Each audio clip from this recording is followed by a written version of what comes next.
Welcome to episode 3 of Byzantium and the First Crusade. This is the last episode in this mini-series which looks at the consequences of the First Crusade for both Byzantium and the wider medieval world. Let's start with the words written by Anna Komnena in one of the greatest literary masterpieces of Byzantium, the Alexiad. The stream of time, irresistible, ever moving, carries off and bears away all things, both deeds of no account and deeds which are mighty and worthy of commemoration. Her words convey a sense of uneasiness with the world of the late 11th century, and well they might, for the scale of conflict between 1068 and 1099 was unparalleled for its time. Not since the fall of the Western Roman Empire in the 5th century or the rise of Islam in the 7th, had such an intense conflict been fought over so wide an area. Its like would not be repeated until the Napoleonic Wars and the First World War. The changes wrought in these years were profound. Byzantium was not destroyed, but it was broken as a great power. The foundations of modern Turkey were laid, but most important of all was the creation of a conflict between Islam and Western Europe, the echoes of which can still be heard today. For nearly a century after the First Crusade, the Franks controlled the Holy Land.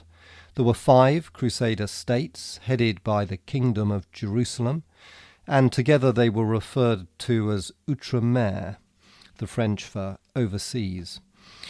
In the early decades of the 12th century, the lack of a united Islamic opposition continued to favour them.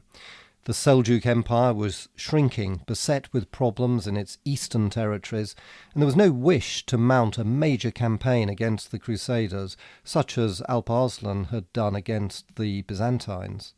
The Egyptian Fatimids didn't cooperate with the largely independent Seljuk emirs in Damascus, Aleppo and Mosul, so that the Crusaders could still pick them off relatively easily one by one. This allowed the Crusader states to flourish in the decades after the capture of Jerusalem. For Byzantium, the position was less rosy.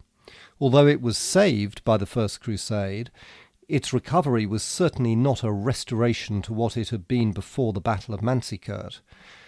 The new front line with the Turks was 500 miles west of Manzikert, and the Anatolian heartland of the empire was lost forever. Cappadocia became home to Turkish tribes, whose settlements paved the way for the Islamization of one of Christianity's original core geographies. Most important of all, defeat at Manzikert drove the last nail into the coffin of its centuries-old professional army. Thereafter, this army became almost entirely reliant on mercenaries and ceased to be a military power of any real significance. Byzantine weakness was compounded by a failure to maintain good relations with the newly created Crusader states. Alexius Comnenus's biggest mistake was to underestimate the potential success of the First Crusade. Not surprisingly, he had no idea that it would achieve its objective and result in the creation of a powerful Frankish presence in the Levant. While there is no doubt that he was responsible for initiating the crusade and dealt with its leaders very skillfully to begin with, for example by securing the oaths of loyalty from them in Constantinople, his abandonment of the crusade at Antioch led to the rise of a movement targeting him as a traitor.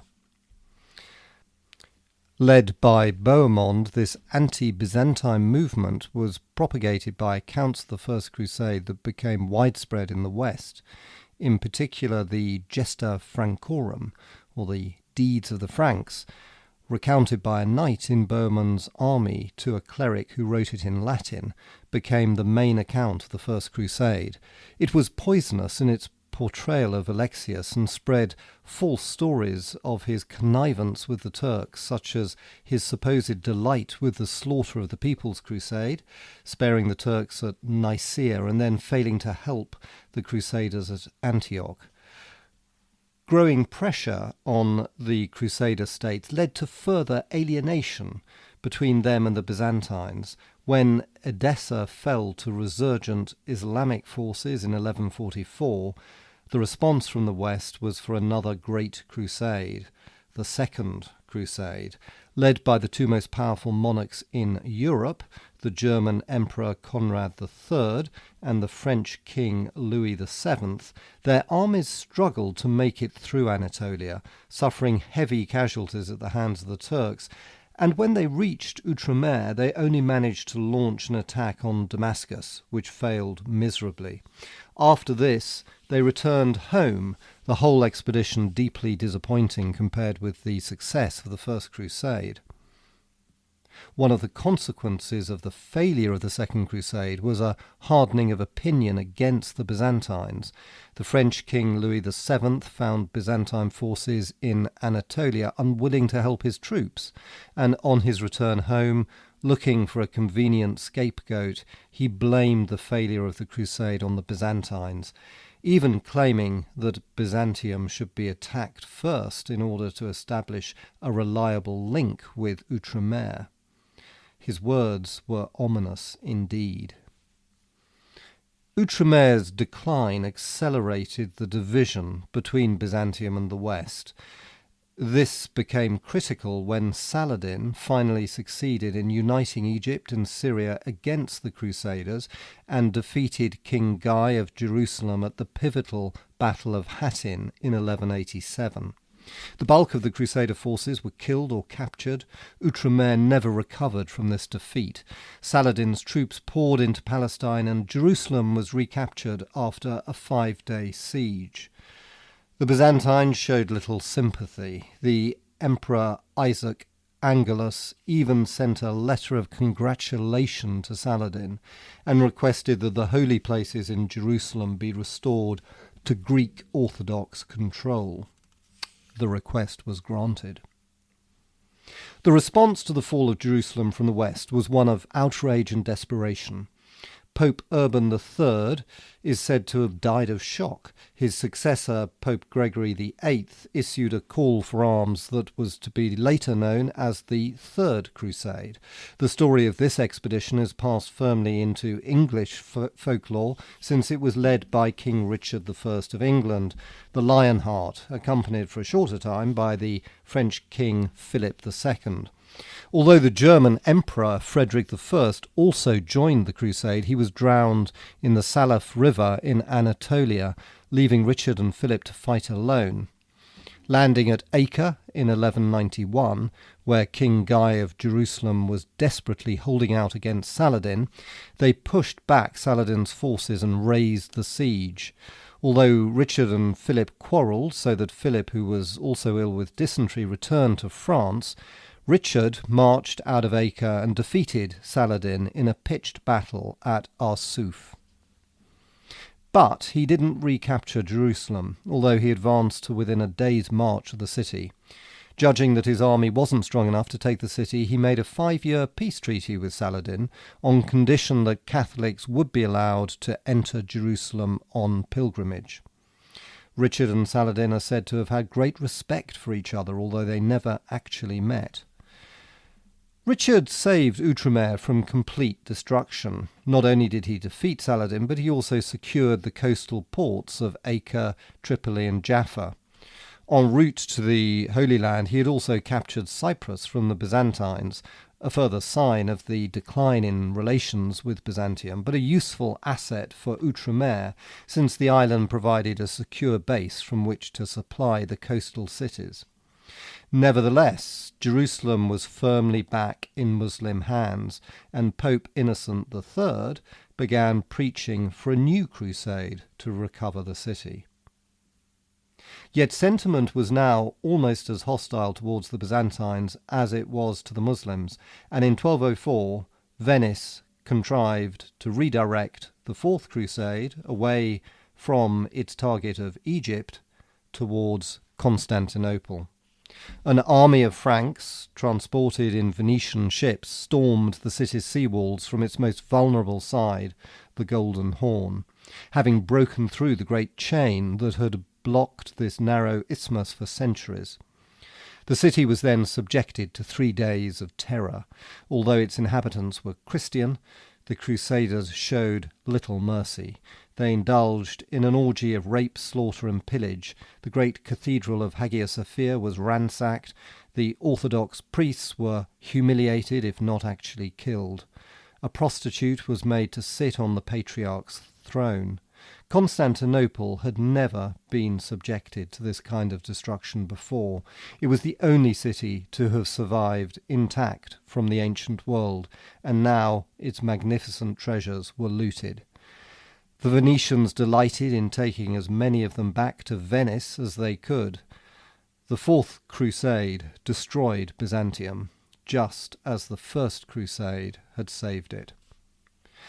After the catastrophe of 1204, what was left of the Byzantine ruling class set up 3 successor states: Trebizond in the east, Epirus in the south, and the strongest, Nicaea, close to Constantinople, became the de facto Byzantine government in exile.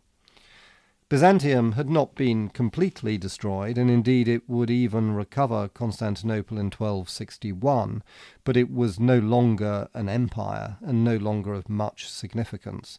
It would struggle on for nearly 200 years as a city-state until the Ottoman Turks finally put it out of its misery in 1453, when their cannons breached the city's ancient walls. The Turkish conquest of Byzantium, begun nearly 400 years earlier on the battlefield of Manzikert, finally reached its long-awaited conclusion. The gift of hindsight can be dangerous.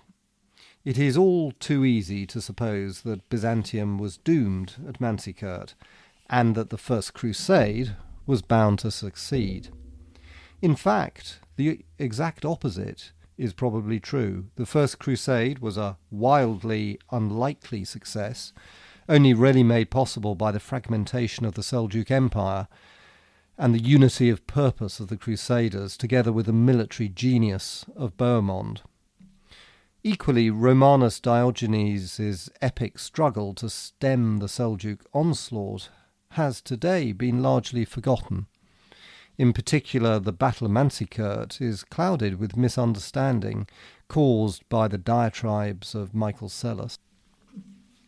For the Battle of Manzikert should not have ended in defeat. The neglected commentary of Michael Attaliates provides compelling evidence that Romanus's attempt to revive the Byzantine army was a serious undertaking. Although the army that he marched to Manzikert wasn't the deadly fighting machine of 10th century Byzantium, its newly trained Cappadocian regiments still massed in disciplined ranks that filled their enemies with fear. Such, at any rate, was the view of the Turks.